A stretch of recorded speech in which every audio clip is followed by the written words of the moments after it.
మన హెచ్ఆర్లకి ఉమ్మడి అభ్యర్థిగా మొట్టమొదటిసారి మన నడుకొండ ఈశ్వరరావు గారిని అందరూ కూడా ఆయన్ని అభ్యర్థిగా ప్రకటించడం చాలా సంతోషకరం.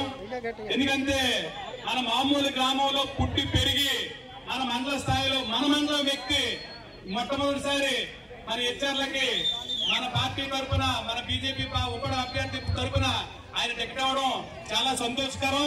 2019-2014 నుండి ఆయన కూడా టీడీపీలో ఉంటూ టీడీపీలో కొనసాగారు. ఆయన దయ వల్ల 4000 మెజార్టీతో అప్పుడు వెంకటరావు ఎమ్మెల్యేగా గెలిచారు.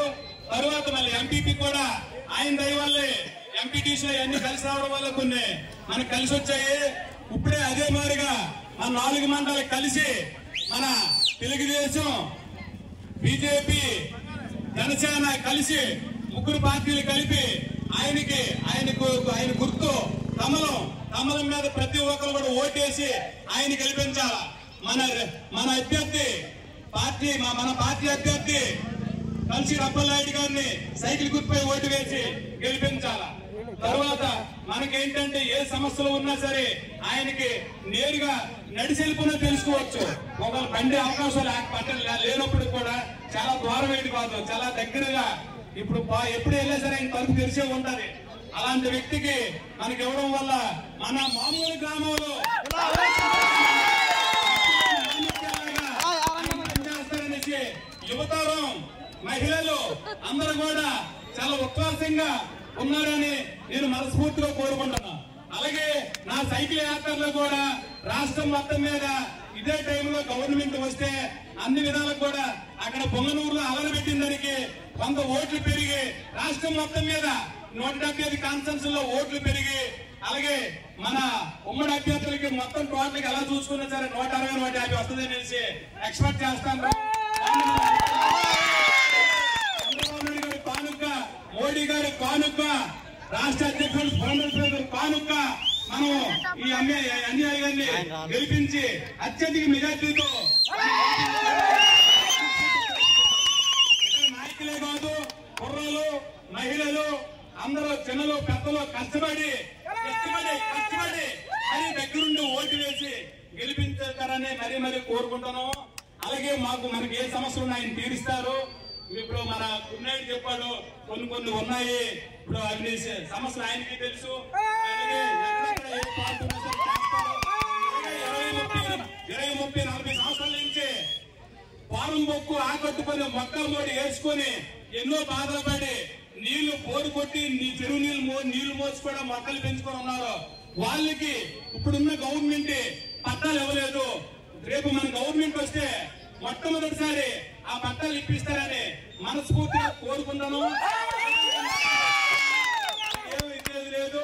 తర్వాత ఇక్కడ ఏదో రకంగా ఎంతో కొంత విశ్వాసంతో అందరూ ఉన్నారు. మన బీజేపీ కూడా ఎంతో కొంత ఉంది కనుక వాళ్ళు మనం కలిసి పనిచేసుకుని శుభ్రంగా ఉమ్మడిగా వెళ్ళిపోవాలని నా కోరిక. అలాగే నేను ఏదైనా తనకు చెప్తాను, తను కూడా నాతో కలిసి వస్తానని మాట ఇచ్చారు. అలా కలిసిపోదాము.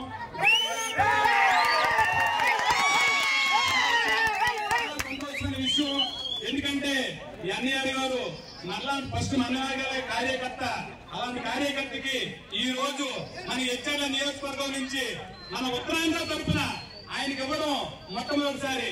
ఇది వరకు గారికి ఇచ్చేవారు, అప్పుడు ఏంటంటే సింగిల్ గా పోటీ చేసేవారు, ఉమ్మడిగా పోటీ చేస్తాను కాబట్టి ఆయన గెలిపించి ఇక్కడ కాదు మన అసెంబ్లీ కాదు ఢిల్లీ కూడా గెలిపించాలా.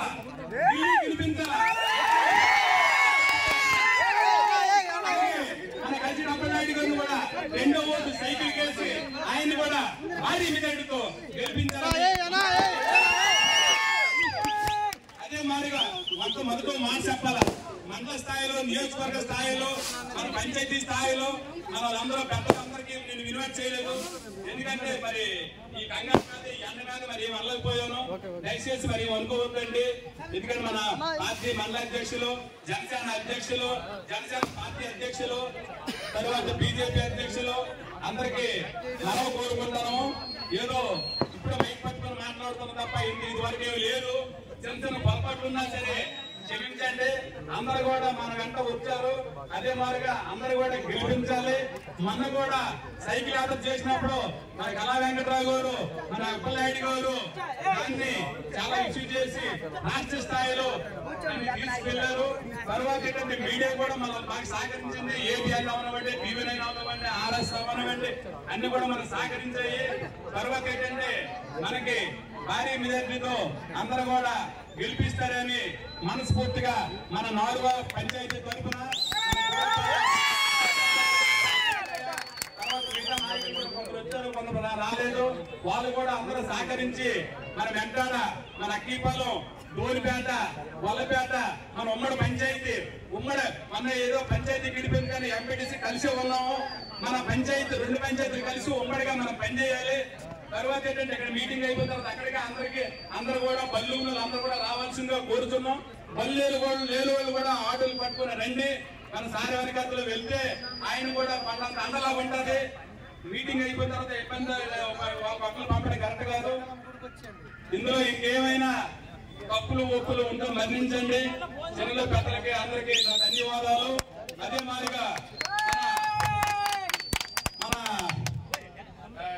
జనసేన తరఫున మన ఎవరినైనా మన ఇప్పుడు మన రెడ్డి గారిని మాట్లాడుతుందో కోరుచున్నాం. మన గోవింద్ రెడ్డి